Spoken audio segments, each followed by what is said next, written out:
Seguimos avanzando con el mundo ahora de France 24. Yo soy Rodrigo Sedano, acompáñenme con los titulares. Las Fuerzas Armadas de Venezuela, a través del ministro de Defensa, Vladimir Padrino López, aseguran que preservarán a toda costa la integridad territorial y el actual sistema constitucional y democrático. Una respuesta a la amenaza de Donald Trump de bloquear los buques petroleros sancionados que entren o salgan de Venezuela. El presidente de Brasil, Luis Inácio Lula da Silva, amenaza con retirarse de las negociaciones entre la Unión Europea y el Mercosur si no se llega a una firma definitiva este mes. Del lado europeo, Emmanuel Macron y Giorgia Meloni presentan especialmente reticencias al acuerdo. Y el presidente ruso, Vladimir Putin, asegura que Rusia alcanzará sus objetivos en Ucrania ampliando la que llama zona de seguridad. El líder ruso asegura que prefiere hacerlo por la vía diplomática, pero que si no se logra lo hará por la vía militar. Comenzamos.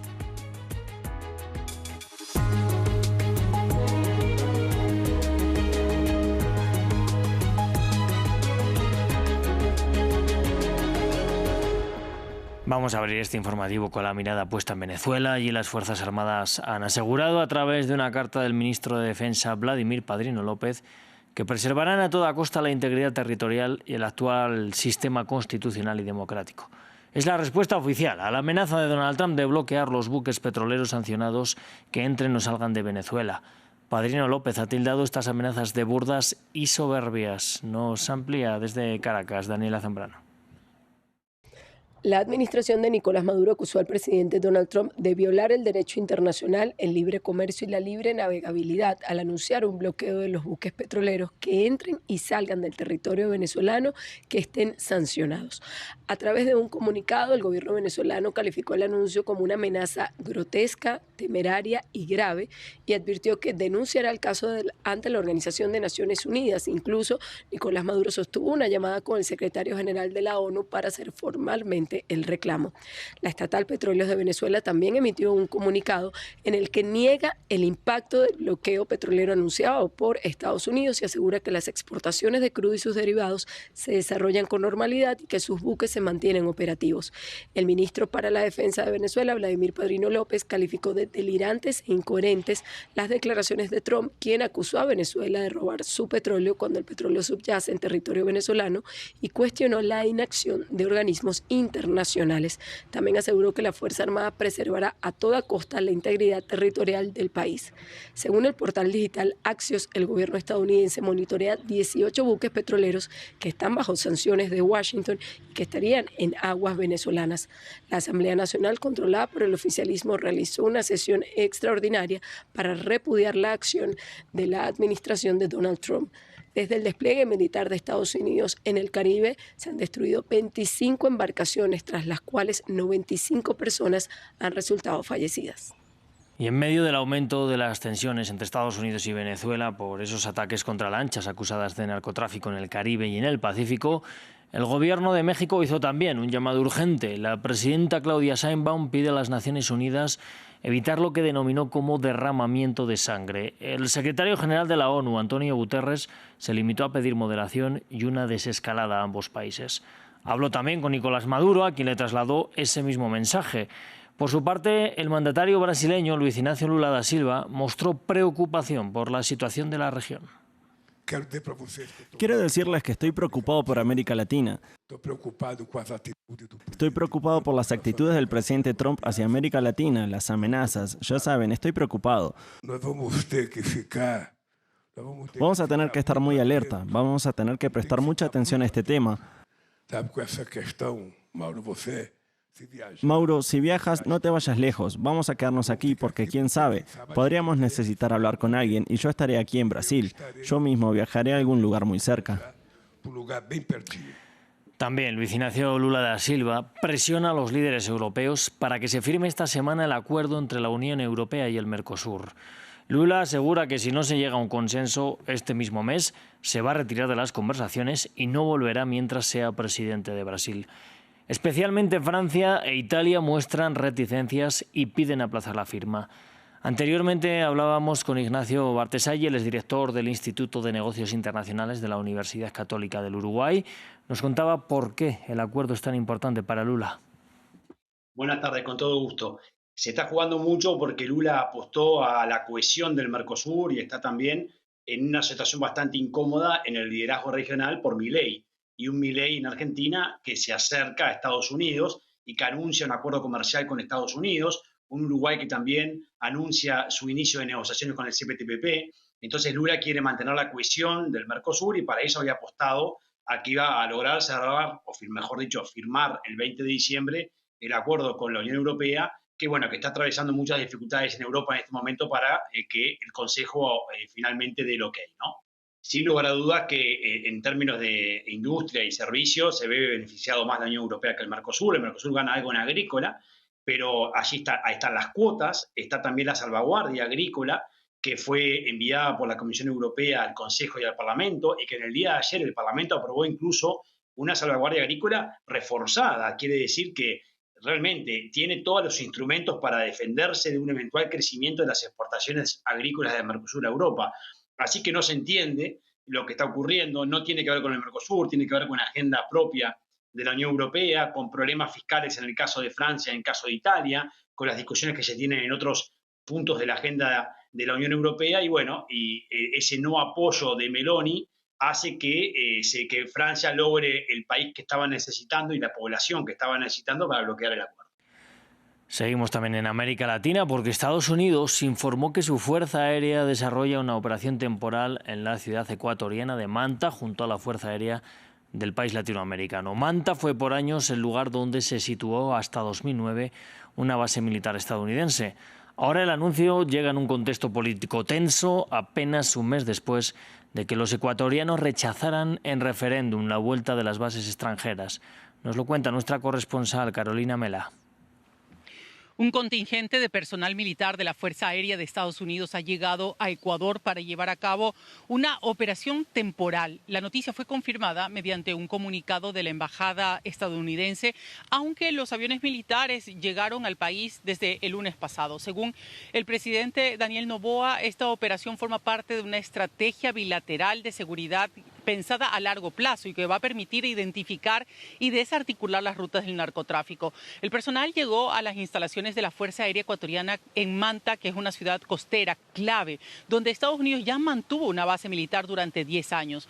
Manta es un punto estratégico con acceso al Pacífico y este anuncio llega un mes después de que Noboa perdiera la consulta popular y referendo en la que le preguntó a los ciudadanos si aprobaba el regreso de las bases militares extranjeras al país. El 60% votó en contra de la propuesta.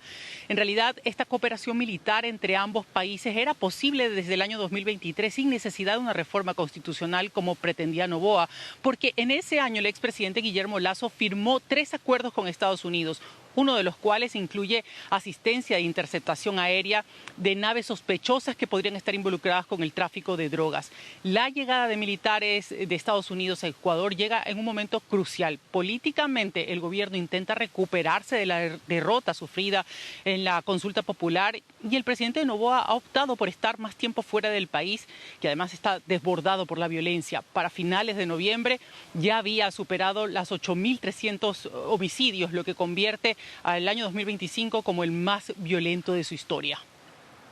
Vamos a hablar ahora de la guerra en Ucrania. Según el medio estadounidense Político, 2 fuentes cercanas a las negociaciones de paz afirman que se espera que oficiales rusos y estadounidenses se reúnan este fin de semana en Miami.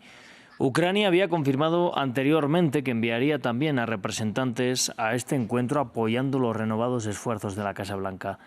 Antes en el día, Vladimir Putin aseguró que Rusia alcanzará todos sus objetivos y seguirá ampliando lo que llama zona de seguridad en Ucrania, ya sea por la vía diplomática o militar. En primer lugar, los objetivos de la operación militar especial se alcanzarán sin duda. Preferiríamos hacerlo y eliminar las causas profundas del conflicto mediante la diplomacia. Sin embargo, si la parte contraria y sus superiores extranjeros se niegan a entablar conversaciones sustanciales, Rusia garantizará la liberación de sus territorios históricos por medios militares. Y en el Reino Unido, el primer ministro Keir Starmer ha amenazado este miércoles al oligarca ruso Roman Abramovich, antiguo dueño del club de fútbol inglés Chelsea, Starmer instó a Abramovich a cumplir su palabra de pagar a víctimas ucranianas de la guerra los 2.500 millones de libras que recibió por la venta del club. Un movimiento al que se vio forzado por el anterior gobierno británico. El actual ejecutivo habría emitido una licencia especial para la transferencia de los fondos. Hemos estado trabajando en una actualización con nuestros aliados sobre los activos rusos congelados para apoyar a ucranianos en su hora de necesidad. Hoy, señor presidente, puedo anunciar que estamos emitiendo una licencia para transferir 2.500 millones de libras de la venta del Chelsea Football Club, cuyos fondos han sido congelados desde 2022. Mi mensaje a Abramovich es el siguiente: el reloj está corriendo, honren el compromiso que hicieron y paguen ahora. Y si no lo hacen, estamos preparados para ir a la corte para que cada centavo llegue a aquellos cuyas vidas han sido destrozadas por la guerra ilegal de Putin. Y en noticias de Medio Oriente, este miércoles en el norte de la Cisjordania ocupada, un grupo de palestinos recogió sus pertenencias antes de que el ejército de Israel procediera con la demolición de 25 edificios residenciales en el campo de refugiados de Nur Shams. Esto en paralelo a los planes de Tel Aviv de seguir con la construcción de viviendas en asentamientos ilegales. Nos lo cuenta Marta Moya. Cacheos y humillaciones frente a sus pertenencias. En el campo de refugiados de Nur Shams, en la Cisjordania ocupada, un grupo de palestinos recogió este miércoles sus enseres en pequeños camiones bajo la atenta mirada del ejército israelí, antes de proceder con la demolición de 25 edificios residenciales, en una zona ampliamente controlada por las Fuerzas Armadas de Tel Aviv desde principios de 2025, cuando lanzaron un macrooperativo destinado supuestamente a erradicar a los grupos armados palestinos en los campamentos de refugiados del norte del territorio palestino.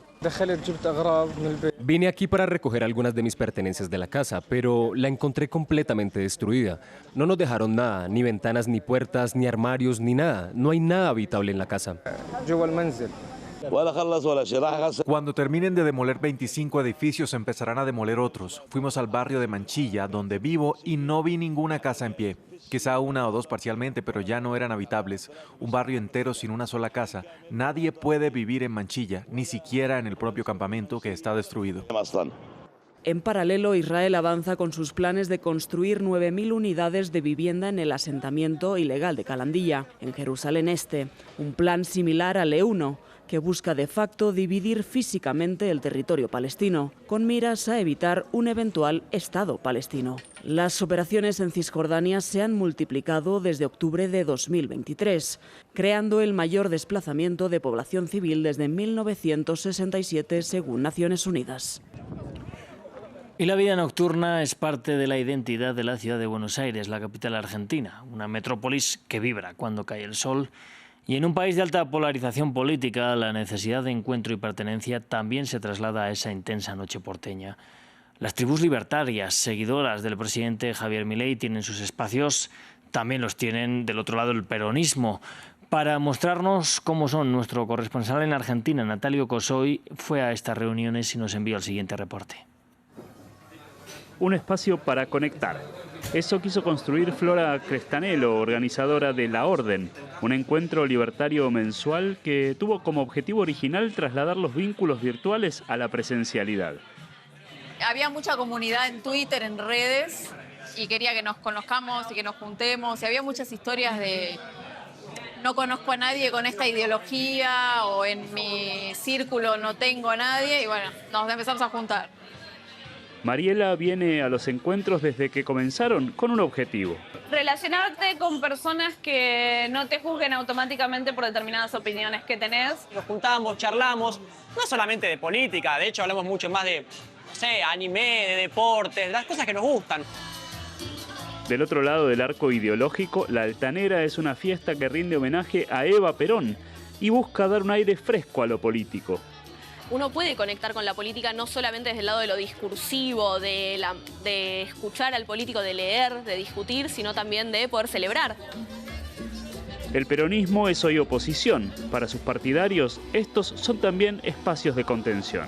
Yo soy militante y por eso siempre es lindo encontrar estos espacios donde uno se siente un poco más cómodo, seguro, en ese contexto donde todo está tan feo, la verdad. Pero en esencia lo central en estas fiestas de la noche es distenderse. La gente no pide mucho. Llegar a fin de mes, un poco de música, estar con amigos, poder pensar en el futuro. No es tanto. Las fiestas peronistas y las libertarias están en veredas políticas opuestas y sin embargo se tocan en un punto. Ambas son refugio en la noche para aquellos con identidades políticas fuertes y bien definidas que se sienten más cómodos entre personas afines. Pues de esta forma nosotros nos despedimos. Yo les invito a que sigan aquí en France 24.